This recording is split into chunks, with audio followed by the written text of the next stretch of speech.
Chào mọi người, hôm nay chúng tôi sẽ giới thiệu cho các bạn về bộ phim Lệnh truy nã đỏ năm 2021. John Hadley là đặc vụ đến triển lãm để ngăn chặn tội phạm. Thanh tra Avasi Das ngay lập tức ra lệnh cho một dây thừng rời khỏi tòa nhà, nói thêm rằng tên trộm bị truy nã gắt gao nhất trên thế giới, Nolan Bushnell đang chuẩn bị đánh cắp quả trứng của Cleopatra, đối tượng chính của triển lãm. Bằng cách so sánh dữ liệu từ máy ảnh nhiệt, bạn có thể hiểu rằng vì lý do nào đó mà quả trứng không phản xạ nhiệt. John ngay lập tức rút solder ra để xác nhận rằng quả trứng đã bị đánh cắp. Hội trưởng ngay lập tức mở cửa và Nolan chạy đi thay đổi và hòa vào đám đông trên đường đi, trong khi John đẩy cửa, mặc dù khá nhanh, vào lại Nolan, người đã cắt đường một cách thành thạo. Vẫn là leo giàn giáo lên tầng cao nhất nơi John đã đợi anh ta, và anh ta ra lệnh cho quả trứng. Đúng vậy, thanh tra Das đánh lạc hướng họ, di chuyển cuộc rượt đuổi bên ngoài tòa nhà. Cùng lúc đó, may mắn đang đứng về phía Nolan, anh bình tĩnh xuống đường ống và thoát ra ngoài một cách dễ dàng. Bali, 16 giờ sau, Nolan đến ngôi nhà nhỏ của mình, nhưng John đã ở đó cùng với SWAT địa phương, khiến Nolan bị sốc. Das ngay lập tức chiếm lấy quả trứng. Đến thời điểm này, Nolan đã 6 lần vượt ngục, nhưng lần này họ chọn nơi tồi tệ nhất cho anh. Đúng vậy, trước đó, John nhận thấy rằng Nolan không quan tâm đến tiền bạc, anh ta muốn chạy trốn và chứng minh cho ai đó rằng anh ta giỏi hơn những người khác. Một lúc sau, một người đàn ông đeo mặt nạ thay thế quả trứng. Và mặc dù John nghi ngờ điều gì đó, anh ta vẫn không bao giờ tìm ra được thủ phạm. 32 giờ sau, Das cuối cùng cũng phát hiện ra quả trứng giả. Nhưng cũng có một khuyết điểm nhỏ. Tại sao John nhận được vài triệu đô la vào ngày quả trứng bị mất tích? Tất nhiên, John cố gắng truyền đạt rằng anh ta vô tội, nhưng Das không quan tâm và cô ấy đã chuẩn bị một nơi đặc biệt. Nga, John đến nhà tù nguy hiểm nhất thế giới, nơi mà đơn giản là không thể trốn thoát được vì nhà tù nằm trên đỉnh núi, và lối thoát duy nhất là một cây cầu treo cổ. Đồng thời, không ai khác ngoài Nolan sẽ sống cùng anh. Nolan biết rõ rằng họ đã bị lừa bởi một tên trộm bị truy nã gắt gao khác. Bishop cũng đề cập đến lý do tại sao mọi người đều muốn chạm tay vào những quả trứng. Một tỷ phú người Ai Cập sẵn sàng đưa 300 triệu nếu tên trộm mang được cả 3 quả trứng trong ngày cưới của con gái ông ta. Đúng là không ai trên thế giới này biết được quả trứng thứ 3 được cất giấu ở đâu. Nhưng chiếc thứ 2 thuộc sở hữu của ông trùm vũ khí, người mà các bên được tổ chức hoàn toàn ẩn danh. Đó là kho báu của ông được lưu giữ. Với tư cách là một người bạn, Nolan bắt đầu la hét khắp phòng ăn rằng John không phải là cảnh sát. Đúng vậy, anh ta đến từ FBI, nhưng điều này hoàn toàn khác. Tất cả điều này được chú ý bởi một trong những tên cướp khổng lồ và nhẹ nhàng gợi ý rằng anh ta sẽ sớm kết thúc. John, mặc dù anh ta cố gắng dịch tất cả những điều này thành một trò đùa, nhưng tên cướp không nghĩ như vậy, bắt đầu một cuộc ẩu đả. Và trong khi các tù nhân đang tán dương tên cướp, các lính canh đã kéo John đi. John ngay lập tức ra lệnh không được nói đùa như vậy, nhưng họ đang bị phân tâm bởi một đội tuần tra, bởi vì ông chủ là Bishop đang đợi họ. Và trong 48 giờ nữa cô ấy định đánh cắp quả trứng thứ 2. Phần thứ 3 sẽ giúp tìm ra Nolan, người thực sự biết nó được cất giấu ở đâu, chỉ là không muốn nói với John. Và để khiến họ suy nghĩ tốt hơn, những ngày tồi tệ nhất trong cuộc đời họ đang chờ đợi họ. Vì vậy, các đối tác được chuyển sang lao động nặng nhọc, nơi họ quyết định trở thành một đội. Một ngày mới đang đến, Nolan đã lên kế hoạch vượt ngục 3 giai đoạn. Đầu tiên, bạn cần trộn xà phòng và glycerin nguyên chất với axit nitric tạo ra một bông rất lớn, sau đó là một cuộc chiến. Vâng, bước 2 đã được hoàn thành vào ngày đầu tiên.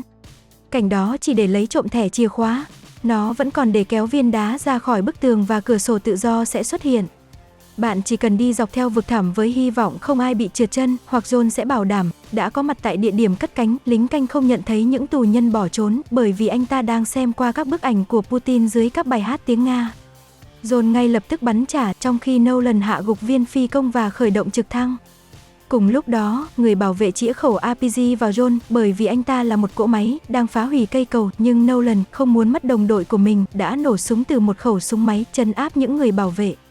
Đây là khoảng thời gian đủ để John nhảy lên trực thăng trong khi người bảo vệ đang nhắm vào John một lần nữa. Nolan chỉ việc mở một cánh cửa khác, phóng ra một quả tên lửa. London, Bishop bắt một nhà phân tích thông tin đột nhập vào máy tính của anh ta và gửi một thông báo đến Interpol rằng bạn bè của họ đã bỏ trốn. Những người đã liên lạc với bạn của Nolan bằng tên Tamboe và anh ta có một chiếc máy bay hoàn toàn mới cho họ, bao gồm cả bản thiết kế cho ngôi nhà của chúa tể súng đạn. Chiến lược của họ là sử dụng một sơ hở bí mật để vào nhà kho. Đối với hệ thống an ninh, hiển nhiên là từng tấc đất trong ngôi nhà đều được giám sát. 2 bảo vệ có vũ trang ở mỗi cửa, những người thay đổi theo tín hiệu, sự thay đổi ca chỉ kéo dài 45 giây. Có 87 camera quan sát khắp nhà, không có điểm mù. Các cửa vào kho tiền được bảo vệ bởi một cánh cửa titan dài nửa mét với khóa sinh học và deepfake sẽ giúp họ làm điều này, và mật khẩu phải được tìm thấy trong điện thoại của nạn nhân. Valencia, các đối tác đến bữa tiệc và trong khi John giả làm khách, Nolan là người phục vụ. John nhanh chóng tìm thấy Bishop, người đang ngạc nhiên bởi sự cải trang của anh ta. Nhưng ý tưởng của họ đã bị phá vỡ bởi nam tước, người mà John ngay lập tức đánh cắp điện thoại mà không nhận ra rằng thanh tra Das đang ở trong số họ. Con Baron bắt đầu lên tiếng, kích hoạt giai đoạn thứ 2. Nolan rót rượu vào John, điều này cho phép bạn đi vào nhà vệ sinh thông qua các lính canh, nơi bạn có thể nấp sau cánh cửa và hack camera, kích hoạt bộ đếm thời gian 45 giây để vào thay ca và vào phòng nam tước. Cửa Titan nhanh chóng mở ra với deepfake. Điều này được các lính canh, bao gồm cả thanh tra Das chú ý, John ngay lập tức rút súng và khóa cửa. Nhưng lúc này, Bishop đã xâm nhập vào hầm, bắt đầu một cuộc ẩu đả, và chống lại Wonder Woman, đồng đội không có cơ hội chiến thắng. Cuối cùng, họ được chính nam tước đến thăm, bởi vì ngay từ đầu ông đã đứng về phía Bishop. Một ngày mới đang đến, các đối tác đến với cảm giác của họ đã bị ràng buộc. Việc tìm ra quả trứng thứ 3 được giấu ở đâu thông qua các bài kiểm tra đặc biệt của chính John. Nolan không muốn nhìn thấy anh ta bị tra tấn, tuy nhiên, thú nhận nơi có thể tìm thấy quả trứng thứ 3, chính xác hơn là ở Ai Cập. Nó vẫn còn để uống sâm panh. Từ ly sâm panh này, nam tước bất tỉnh, và ngay khi tự mình đến, anh ta lập tức nổ súng. Một trong những viên đạn phá vỡ còng tay, giải thoát cho các đối tác, nhưng lối ra từ tầng hầm dẫn họ đến thẳng trường đấu bò, và cả hai đều chạy lấy mạng sống của mình. Một lúc sau, John thừa nhận rằng cha anh là tên trộm giỏi nhất, nhưng một ngày nọ ông biến mất để lại gia đình, cho Nolan thấy rằng họ khá giống nhau và chỉ có cùng nhau họ mới có thể chiến thắng. Nolan kể rằng sau Thế chiến thứ 2, một sĩ quan Đức đã đến Argentina với một chiếc vali nhỏ. Trong 70 năm sau đó, những người đam mê cố gắng tìm ra hầm bí mật của Hitler ở đâu đó ở Nam Mỹ, bao gồm cả cha của hắn, người một ngày nọ đã mua chiếc đồng hồ của chính người Đức đó, bên trong có dấu tọa độ. Vài ngày sau, họ vẫn tìm ra một lối đi bí mật và thật ngạc nhiên, đèn vẫn sáng, cả một nhà kho đang chờ họ phía sau cánh cửa bọc thép nơi cất giấu quả trứng thứ 3. Họ bị phân tâm bởi Bishop, người không tin câu chuyện của Nolan về Ai Cập, khi đột nhiên thanh tra Das tham gia cuộc họp của họ cùng với SWAT nổ súng. Tất cả những gì còn lại cho các đối tác là nhảy vào một chiếc xe bọc thép và vượt qua một lối đi ẩn, không nghi ngờ rằng một vách đá đang chờ đợi họ ở cuối cùng. Nolan nhanh chóng lên bờ với quả trứng, nhưng không để ý đến John và rời bỏ giấc mơ của đời mình để cứu một người bạn cũng lên bờ và hôn Bishop vì họ luôn ở bên nhau. Cairo, tỷ phú Ai Cập cuối cùng cũng nhận được kho báu. Cho đến khi thanh tra Das đột nhập vào nhóm và lấy đi kho báu. Sardinia, 6 tháng sau, Nolan cuối cùng cũng tìm thấy cặp đôi, người mà anh ta đã ăn cắp tất cả tiền của họ.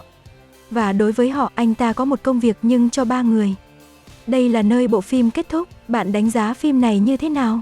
Chỉ cần viết cho chúng tôi về nó trong các ý kiến. Vâng, hoặc đơn giản, hãy tư vấn một cái gì đó thú vị. Hẹn gặp lại các bạn trong thời gian sớm nhất. Từ biệt.